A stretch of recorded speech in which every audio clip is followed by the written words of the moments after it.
So 2023 was my first full year as a freelance video editor. Sometimes I'd get my work done right here.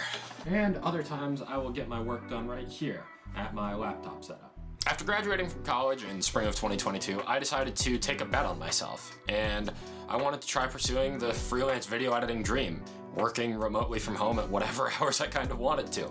I had my first big breakthrough in 2021 editing for Curryway, and that gave me enough confidence to say, you know what, maybe I actually have it in me to do this thing. 2023 was my first full year out of college pursuing this dream of mine, and I've learned a few things, so let's talk about it.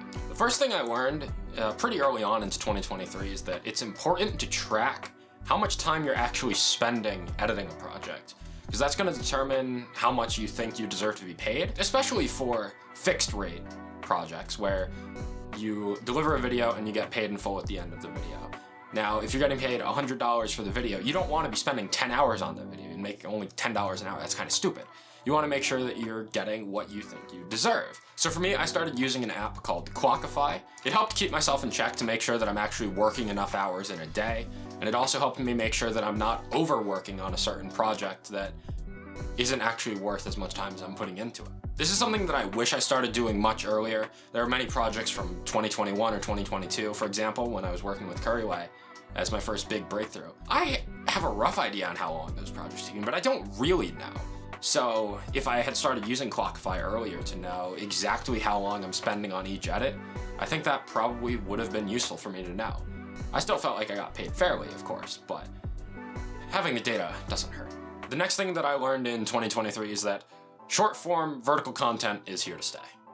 And that might sound dumb because stuff like TikTok and Instagram Reels and YouTube Shorts and Facebook Reels or whatever, that's been like mainstream since 2020 at this point. But for me, I don't really watch Instagram Reels. But as a video editor, I understand that this is a huge market, that people get discovered by shorts. People get a lot of views through shorts, and it's clearly what's popular right now. So excluding myself from that market is kind of a dumb thing, and learning how to edit shorts allowed me to make a lot more money across the course of 2023. And realistically, shorts are not that hard to edit. If you're looking for just a little bit of extra income, shorts are a perfect way to get another extra 10, 15, 20 bucks. The third thing that I learned in 2023 is that it's okay to say no to some projects. There are times last year where I was working on 6, 7, 8 projects all at once, and I regretted it. I would have rather made less money than the damage that was done to my mental health for taking on so much work. If you aren't going to be able, as the editor, if you aren't going to be able to deliver good work, then you shouldn't be taking on the project, in my opinion. You don't have to say yes to everything. If you don't have the time to do it, it's okay to say no. In my experience anyway, I'd say there were more projects last year that I regretted saying yes to than projects that I regret saying no to. A lot of the projects that would come my way that I ended up declining were things that I didn't feel confident in my editing abilities, whether it was with a game I'm unfamiliar with, or if I didn't have experience with like motion graphics or whatever it might be. More often than not, I felt better after saying no to certain projects than saying yes to projects that I ended up regretting taking on. The fourth thing that I learned, and maybe not learned per se, but the fourth thing that I solidified is that connections matter, and networking, I hate the word networking, because it makes the process of knowing people feel like less humane almost in a way to me. But who you know matters. Word of mouth is really important. There are a lot of clients that I wouldn't have been able to work for had it not been for other people I had worked for. Those people are gonna recommend you if their friend needs a video editor or whatever service you're offering. The fifth thing that I learned is that communication and honesty matters. And there are a lot of times where I feel like I ended up getting better reviews on, let's say, Fiverr, or I was able to make a better schedule for a certain project when I was more open to actively communicating with the people that I'm working with. When I'm giving people updates on, hey, I just finished the rough cut, I can probably have it done within a few days, or hey, I need your input on this small little section before I do the full export. Having an open line of communication with the person you're working for to make sure that they are first and foremost happy with the video is really important. And I also want to emphasize on the honesty thing, because there are times where I tried to tell like a half-truth and it ended up backfiring on me. For example, there was one project that I took on before I was going on a vacation or trip to visit my friend, and I told someone that, hey, I can get this done. And I never told them that I was leaving for a vacation in a few days, because I was like, I should have enough time before the vacation to get the video done. And I procrastinated, I got lazy, and ultimately I had to rush at like 2 a.m. the night before my flight to get this video done. And even then, I got the video done, but it wasn't a good video. I had more revisions than usual than what I had working with this guy in the past, simply because I didn't give myself enough time and tell the person that I was working with that, hey, I'm going on vacation. I should be able to get this done in time, but if not, I'm gonna be away, I'm gonna be on a trip. I never ended up telling this guy that I was going on a trip, and it ended up leaving a mark on me during my trip in Florida, because I had to, at the hotel late at night, work on this video for hours because I procrastinated, got lazy, and never told him that I was on vacation. So I had to get it done. He didn't know I was on vacation because I wasn't being honest with him. And yes, that's a bit of a niche scenario for someone like me that tends to just work at home on my computer right here, but it is something that happens. So being honest with the people that you're working with, in my opinion, is really important in this field. The next thing that I learned in my year as a freelance video editor is how useful your peripherals can be. And in particular,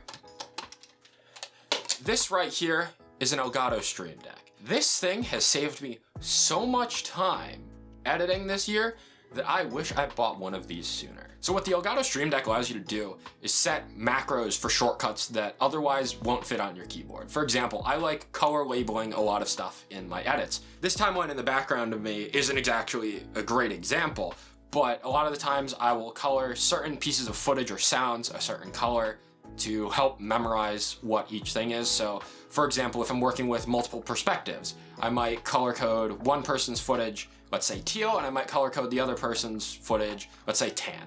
And that way it's easier for me to distinguish between which footage is which, because I can just look at the color and I have a mental note in my head that, oh, tan is this person's color at a distance. What I'm saying is the Stream Deck allowed me to easily put a macro to certain colors, so I don't have to do the previously inconvenient action of right click, scroll down to label, and then find whatever color I want to do it. Instead, now I can just press a button and the color is labeled. There's a bunch of other cool things that you can do with Stream Deck. Probably the most useful was the multi-action tool. And for me, as someone that specializes in gaming videos, and particularly Minecraft, being able to set a multi-action for montage cuts, it saved me so much time by being able to just press one button instead of otherwise having to press multiple buttons on my keyboard. And not only did it save me time, it probably saved me a lot of wrist pain as well. So I really cannot recommend getting a Stream Deck or whatever macro pad you can afford to set custom macros for editing shortcuts. I spent a lot of money on my computer hardware. I got a new graphics card, I got a new pair of headphones. I'd say the Stream Deck, while not the most expensive thing, was probably the most important piece of gear that I bought last year for my editing. The second to last thing that I really learned last year is that with freelance video editing, there's highs and there's lows. You have your high moments where you have a lot of work coming in, and you have your low moments where some days you're just sitting there itching to work on something and nothing's coming in, and you can't really do anything about it. So after going through that cycle of the ups and downs multiple times last year, I realized it's okay to not always be busy. But for me, coming to terms with the fact that there are going to be highs and there are going to be lows, it helped mentally to be able to prepare for those highs. When I'm in a low and I don't have much work coming, I can take some time to work on a passion project, or take some time to hang out with friends, play games, catch up on a movie or a TV show. And I don't have to feel guilty about it because I know that eventually there is going to be more work coming my way. Hopefully anyway. With the way 2023 went for me, I realized that there were highs and lows, and it's okay to accept those lows and take them as moments to prepare for the next time when you do have a lot of work coming in. And don't always beat yourself up for like, oh, I don't have a lot of work, I'm not making a lot of money this week, because that's kind of how the freelance world comes. Sometimes you're going to have a lot of clients come to you asking for editing work done, and other times it's going to be people aren't reaching out to you, and that's okay. With that rant out of the way, the last thing that I learned in 2023 is that video editing And freelancing is hard work. And it's not for everyone. But it's really rewarding, at least for me anyway. Being able to make an impact from behind the scenes and entertain people, educate people, help out other businesses, help out other creators. It's a really rewarding thing for me to be able to see positive feedback come in and to be able to learn and grow. And the thing about the freelance lifestyle is because you're a freelancer and you don't have, I don't have to work 9 to 5, you can work whenever you want, and that's also sometimes kind of a detriment because sometimes you have to pull those late nights when you just want to go to bed, or sometimes you have to rush to get an edit done when you don't have the motivation or the energy, but you have to get it done for the person. It's hard work, and sometimes you don't always want to do it, but I'd say more often than not, it was worth it. I've been in a very lucky position this past year, and since graduating from college really, where I have been able to live at home with my parents. My monthly expenses are relatively low, and if I have a slow week or month even, it's okay. I have a pretty safe fallback. So I'm still proud of the work that I did, but I also know that I could do more. For people that maybe aren't as unlucky of a situation as I'm in to be able to pursue this dream pretty risk-free, maybe doing the freelance editing path for YouTube creators and just freelance editing in general isn't for you. But for me, 2023 was probably one of the most mentally stable years of my life, just being able to work when I wanted to for clients that I enjoyed working with for the most part. And I was able to prove to myself that I am capable of this video editing thing. In the end, in 2023, I was able to work on a lot of awesome videos. I've got over 20 million views to my name now. That's insane. 20 million views is a lot of views.